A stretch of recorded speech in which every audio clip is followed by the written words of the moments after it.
there's this one exercise that I am very fond of doing on the first day of class in music courses, which is just, as I say, throwing people into the deep end, listening to something without talking about it at all, and then seeing what kind of response that I get to it. I'm going to play a listening example, a piece of music. If you would please write down at least 5 attributes of what you hear. Here we go, from the top. It's about 3 minutes long.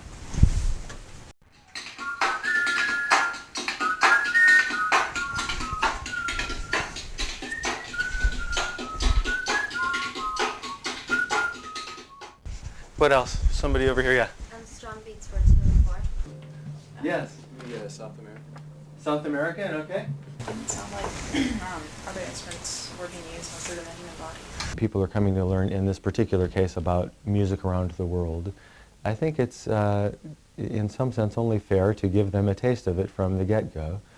A lot of them come with previous physics experience and they think they know it all, or they are afraid because they failed the class in the past.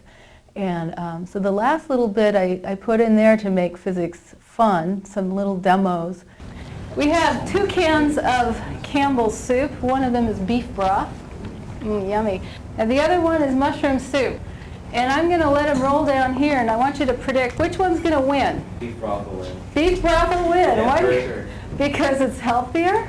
I don't know. This beef's better. Yeah. Beef is better? Oh, well, the cow Maybe it's more guy. dense again. More dense? Well, wait, this one weighs 10.5 ounces, and this one weighs 10.5 ounces. So come on, somebody's got to vote for a mushroom. Oh, right, the vegetarians. Okay. So here we're going to go. We're going to do our great race. Ready?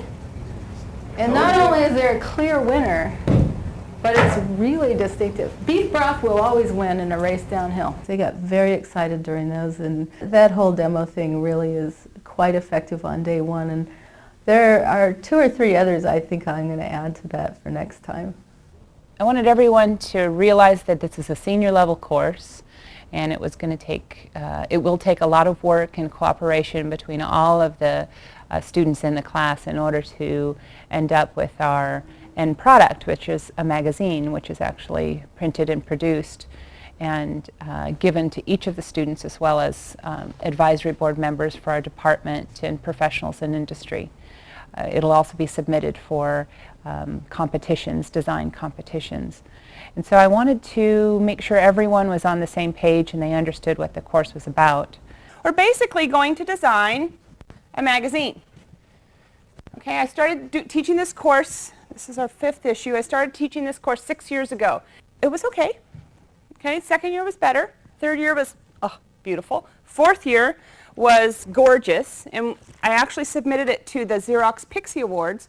Printing innovation with Xerox imaging, and we won the Silver Award for digital books and manuals, which was great, a great honor. I'm going to show you a slideshow of the last couple projects. This is Scott Clausen, who's now a designer down in Los Angeles, and he did a whole New York kind of Brooklyn theme. Anyone know who that is? Dan Little, yeah, who's now working for Surfers Journal down in San Diego area.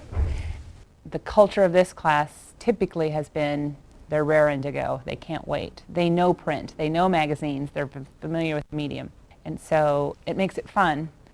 And now that it's the 3rd week of the quarter and they've just blossomed already, so many of them are changing their senior project ideas and moving in new directions with the medium that they had never tried before, which is really interesting.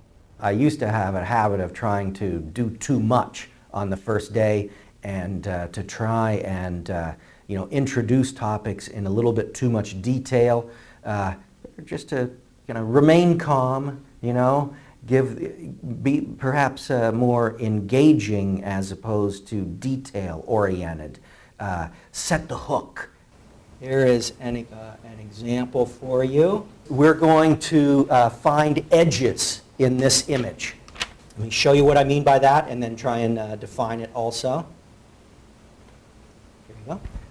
Now, this is a book that you see here over to the left, and the book just happens to have a black section, a darker section near the binding, and this mid-gray portion on the cover a little further away from the binding. So strictly speaking, if you're looking for the edges of objects, this ain't an edge of an object, okay? But it shows up due to the edge detector. I like the idea of disseminating those demonstrations over the web so they can immediately start exploring the different techniques, even if they have a limited understanding that might just be based on their life experience, but they can immediately start playing around with it a little bit and get them interested.